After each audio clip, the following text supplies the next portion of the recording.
we are now to November, and you guys have been asking for this, so let's talk tiebreakers in the SEC here on College Football Addiction. Things are looking like they're about to get wild in the best conference in college football. I've been doing this on the ACC for weeks because they've had 4 undefeated teams at the top of the conference, and they've got some really crazy possible 3-way and 4-way ties. Well, not 4-way, 3-way ties that are looking like they're a likelihood. And so folks have asked for me to do that same thing here on the SEC. Also, I've done it on the Big 12 and the Big 10 as well. Right now, you guys know this. I don't need to go into it super deep, but Texas A&M undefeated in conference. Georgia, Texas, Tennessee, LSU, all with 1 loss. Now, pretty straightforward. Texas A&M plays Texas in the last game of the year. The winner of that is likely in. You guys know that Tennessee and UGA play each other in a couple of weeks. The loser is probably out there, but you could certainly be looking at a scenario if things hold and Texas wins that game, which I do think they'll be favored even though it's in College Station, and UGA wins at home, you could be looking at a scenario with 4 one-loss teams at the top of the conference at the end of the year. That would be UGA, A&M, LSU, and Texas. Now, again, LSU needs to go and take care of business next week against Alabama. I know there are a lot of big games. This weekend, A&M travels to South Carolina, and this could all work itself out. But I won't say this is extremely, extremely likely. It would take some things happening, but I do think there's a really good chance that you at least have 2 teams tied with 1 loss at the second place, or maybe you have a clear first place and you have you could have 3 one-loss teams tied in there. It wouldn't shock anybody if A&M won every game until they played Texas at the end of the year, and you had Texas A&M, and Georgia all with 1 loss. And if LSU beats Bama, you will have that 4th one in there at the top of the SEC. Now, right now, Texas A&M would be in, but then you'd have a logjam at second place. Who would be in today? I'll tell you that in just a moment, but I'm not sure if you're familiar with the SEC tiebreaker rules, but before we go through that, I'd love if you went over and joined our Discord. I went through the link in our description here. It is free. I don't even get your email or any of your personal information, a name, anything. It's just a great place where we can continue conversation. We've done tons of videos, and we brought several people on to talk about your favorite teams in the SEC and really all over college football. And the comments are great, and I do like reading through them. YouTube just doesn't do a good job of alerting me or notifying me when people have questions or follow-ups, or I just can't get to all of them. And so that Discord is really a great place for just the communication and the conversation to continue going. I'm not selling you anything. There's no Patreon or anything for you to join. Maybe at some point down the road we might add that, but that's not my goal right now. It's really just to continue to build a community, which I think we've done a pretty good job of. In less than a year, we're nearly at 15,000 subscribers, and we've had a lot of fun building this channel. And I just want to continue to build that community out. If you're addicted to college football just like I am, jump in there with us, see if you like it, see if you like the communication, and let's chat. I appreciate you guys for even considering, but let's talk now about these tiebreakers. The first tiebreaker is head-to-head. So if you get in a situation where, A&M beats A&M beats Texas, and then Georgia drops to Tennessee, and Tennessee drops another. Head-to-head is going to be the first one. The problem is it's head-to-head among all tied teams. So if you've got 4 teams that are tied, you've got an LSU, Georgia, A&M, and Texas.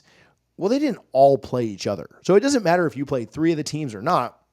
It's not going to matter, right? Like, it is not head-to-head at that point. Then you've got your record versus all common conference opponents among the tied teams. This could hurt Tennessee at some point because everybody else has beaten Arkansas and they haven't. But I think Tennessee loses to Georgia in a couple of weeks anyway. That's not shade Tennessee fans. It's just the way I think it goes down. And so that one probably wouldn't end up mattering. You could have their record against the highest, best placed common conference opponents in the conference standings. That's probably not going to matter either. Here's probably where it's going to come in. And this is the same in every conference. It's cumulative conference winning percentage of all conference opponents among the tied teams. What's that saying? Well, TJ, it's saying you've got 8 games that you played in conference. What was the total record of the 8 opponents you played, right? Well, 8 and 8, there's 64 of them. Let's say your teams went 32-32. Right? Georgia's teams go 32-32. And Texas is sitting right there, tied with them. And Texas opponents went 33-31. Texas would be in over Georgia because their opponents were stronger, even just by one game, than Georgia's. Now, head-to-head would matter. That's not the perfect example because certainly the head-to-head would matter. That's when there's three teams. Let's say Georgia's opponents had won 32, Texas's had won 33, and LSU's had won 34. Well, then LSU would be in. Maybe that's a little bit better of an example because Georgia and Texas had the head-to-head. I don't want to confuse that. Essentially, they're saying, hey, you went 7-1 in conference, you went 7-1 in conference, you went 7-1 in conference. So who's 7-1 is the most impressive? Who did it against the best competition? Out-of-conference games don't matter. Conference, at that point, head-to-heads don't matter. Say it was Georgia, Texas, and LSU. Well, Georgia and Texas have the head-to-head, but LSU's tied in there too. It cancels out the head-to-head being relevant, and you move to opponents' records, winning percentages of opponents' records. And so hopefully I've broken that down well. I certainly can go into it more if needed. But again, it kind of comes down to who's 7-1 in conference is the most impressive. So after that, it would go to a capped relative total of scoring margin versus all conference opponents among the tied teams. That's an insane theory that I don't even want to start to think or talk about because I don't think it's going to end up mattering. I did read through it, and I had to read through it about 6 times before I started to grasp an understanding.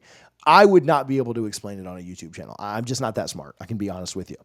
Record versus conference opponents, again, what that's likely going to come down to, and that's the way it will go down. Opponents' winning percentage would be how it winds up to find out who the number 1 seed is if Texas beats A&M and there's several teams tied at 1 loss. Now, essentially, if everyone has the same record, one team plays a tougher schedule, again, they're the ones that are going to win that tiebreaker. Then, after you find that first place team, it would start back up at the top to find out who number 2 is, and so on and so forth.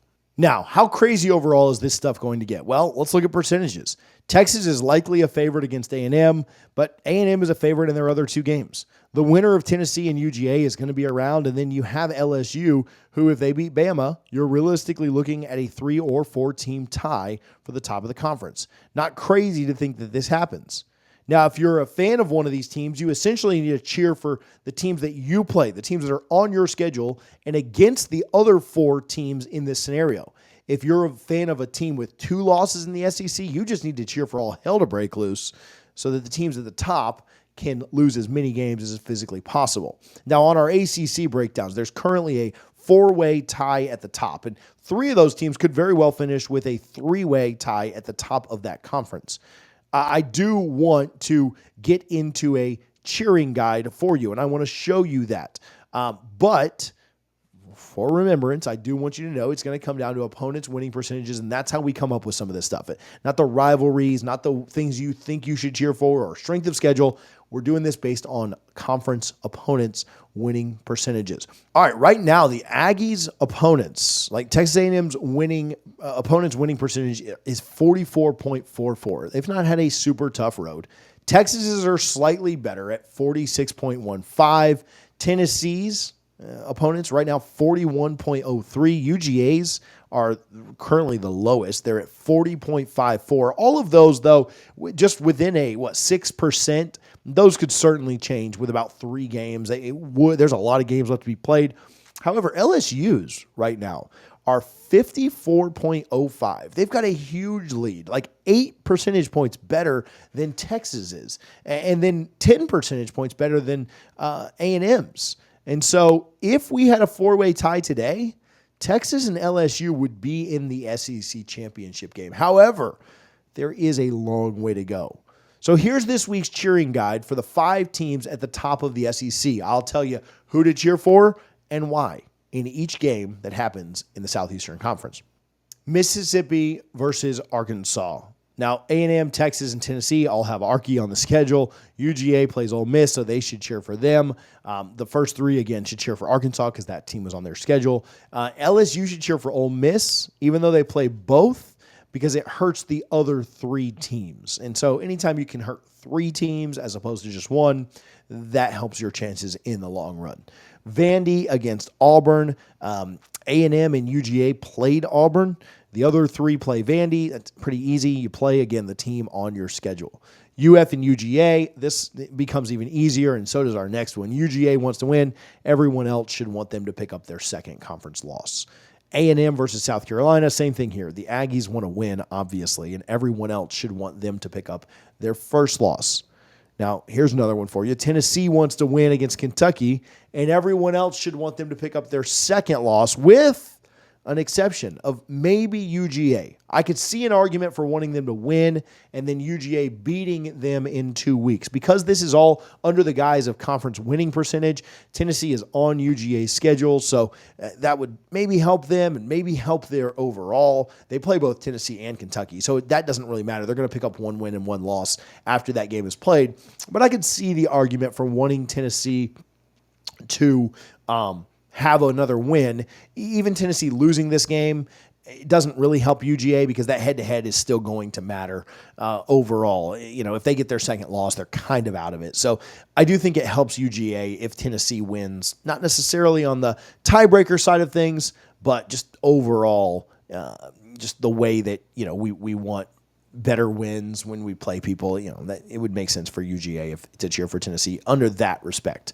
So that's your cheering guide for the week. Let me know your thoughts. Let me know your questions. If I didn't go into anything, if I didn't explain anything super well, sometimes I'll grab a comment that I didn't explain something super well and I'll pin it at the top of a video so that everybody else commenting can kind of see that. So yeah, I'd love to hear your thoughts. Sometimes I mess up on a team that you should be rooting for. And I'm human and certainly open to criticism there. So I'd love to hear your thoughts. I'd love to engage down in the comments. Again, I'd love to do that on Discord. There is an SEC specific channel that you can go join. And again, no cost. You can just kind of rap about some of this stuff and chat about it. If you want to get caught up on the drama in the ACC or any of the other conferences, you certainly can do that too here on the channel. It's maybe a little more drama in the ACC right now. So if you want to go check that out, you can click the video on the screen, or you can click the other videos on the screen to check out what's going on in the other conferences too. I appreciate you guys tuning into College Football Addiction. I appreciate the opportunity to do this series with you guys, and I think the next 4 or 5 weeks are going to be a lot of fun as we continue to break down what's going on in the SEC and who's going to Atlanta to play for the championship.